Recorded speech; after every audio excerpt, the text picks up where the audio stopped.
بسم اللہ الرحمن الرحیم۔ ناظرین، اس وقت اتوار کے دن آپ کی توجہ ایک اہم ترین مسئلے کی طرف مرکوز کرانا چاہتا ہوں۔ دینی مدارس جو اسلام کے قلعے ہیں اور دینی مدارس کی تاریخ درخشندہ ہے۔ ناظرین، سب سے پہلا دینی مدرسہ صفہ کے نام سے قائم ہوا، جس کے معلم اول رسول اللہ صلی اللہ علیہ وسلم تھے،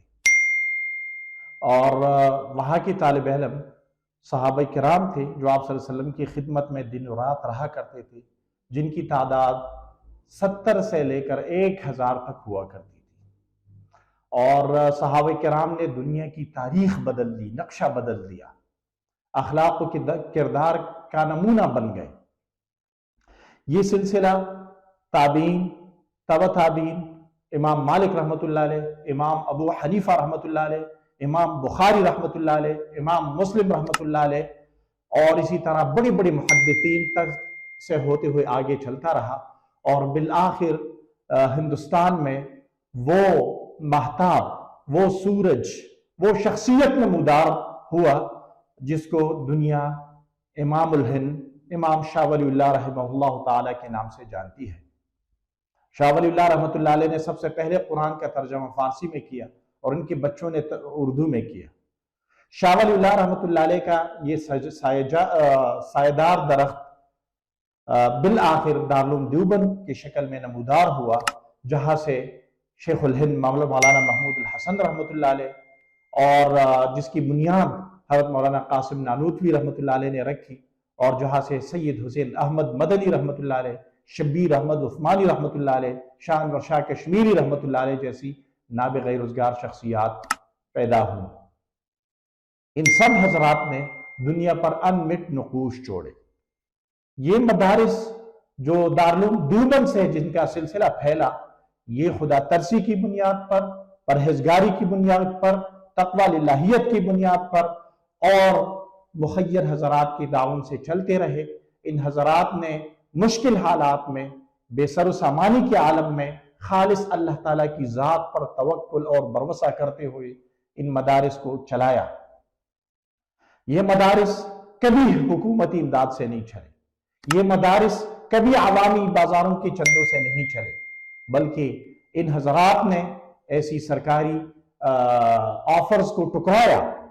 ہمیں یاد ہے حضرت شیخ الاسلام مفتی محمد تقی عثمانی صاحب دامت برکاتہ، مفتی رفیع عثمانی صاحب دامت برکاتہ نے فرمایا کہ ایک دفعہ دبئی کے ایک شیخ نے ہمیں آفر دی کہ آپ ادارہ بنا رہے ہیں، میں کراچی میں ہوں، کچھ تعاون بھی فرمایا، اور فرمایا کہ اگر فرصت ہو تو کسی کو بھیج دینا یا خود تشریف لے آنا ہمارے گھر۔ کراچی میں وہ آئے تھے کسی معاملے میں، تو ہم آپ کے ساتھ مزید اس کار خیر میں تعاون کرنا چاہتے ہیں۔ حضرت ڈاکٹر عبدالحی رحمۃ اللہ علیہ کو جب پتہ چلا، انہوں نے سخت ناپسندیدگی کا اظہار فرمایا، اور فرمایا اگر وہ اپنی لیے ذخیرہ آخرت بنانا چاہتے ہیں، صدقہ دینا چاہتے ہیں، آخرت میں گھر بنانا چاہتے ہیں، تو خود کیوں نہیں آئے، آپ کو کیوں بلایا؟ تو مفتی رشید احمد لدھیانوی رحمۃ اللہ علیہ کے ایسے واقعات مشہور ہیں۔ اکابرین نے کبھی بھی دست دراز کسی کے سامنے دراز نہیں کیا، اور آج بھی جو مدارس قائم ہے، دارالعلوم کراچی، جامعہ دارالعلوم کراچی، جو اس وقت دنیا کی بڑی یونیورسٹیوں سے کے لیول کا ہے اور پوری دنیا میں اس کی خدمات ہے، جامعۃ الرشید ہے، کبھی بھی ان حضرات کا کوئی سفیر نہیں رہا، کبھی بھی ان حضرات نے عمومی چندہ نہیں مانگا۔ دوست و احباب اور اعتماد والے ساتھی خود آ کے ان کو سپورٹ کرتے ہیں، ان کا ساتھ دیتے ہیں، کبھی سرکاری مدد انہوں نے نہیں لی۔ آج اس کے برعکس ناظرین ایک عجیب گروہ سرگرم ہے۔ آپ کو یہ انکشاف کر کے عجیب لگے گا کہ اس وقت بازاروں میں، چوراہوں میں، مساجد میں، لوگ ان کے گھروں میں دروازے پہ جا کر مدرسے کا لیٹر ہیڈ لے کر اور اپنی سندات کہیں سے ارینج کر کے مدارس کے آباد کرنے کے نام پر چندہ جمع کیا جا رہا ہے، مساجد تعمیر کرنے کے نام پہ چندہ جمع کیا جا رہا ہے، اور یہ بیکاریوں سے بدترین صورتحال میں۔ بلکہ ہم نے دیکھا ہے کہ کچھ مساجد میں یہ لوگ کھڑے ہو کر مدارس کی طلبہ کی بھوک و افلاس اور بے بسی کا رونا رو کر کہ وہ بھوکے ہیں، ان کی بستر نہیں ہے، اور لوگوں سے چندہ اور جمع رقم بٹورتے رہتے ہیں،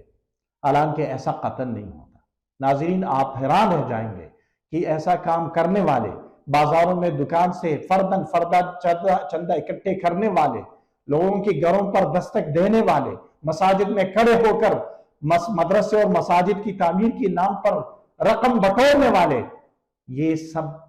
تقریباً 100% جعلی ہوتے ہیں، یہ اپنا جیب بھرتے ہیں۔ مدارس کبھی بھی ایسا نہیں کرتے،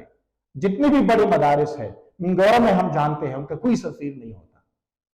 وہ اپنے دوست و احباب جاننے والوں کے تعاون سے چلتے ہیں، وہ ایسا اوپن چندے نہیں کرتے۔ اور آپ کو تعجب ہوگا کہ اس وقت ملاکنڈ ڈویژن اور خیبر پختونخوا کی سطح پر علماء کرام کا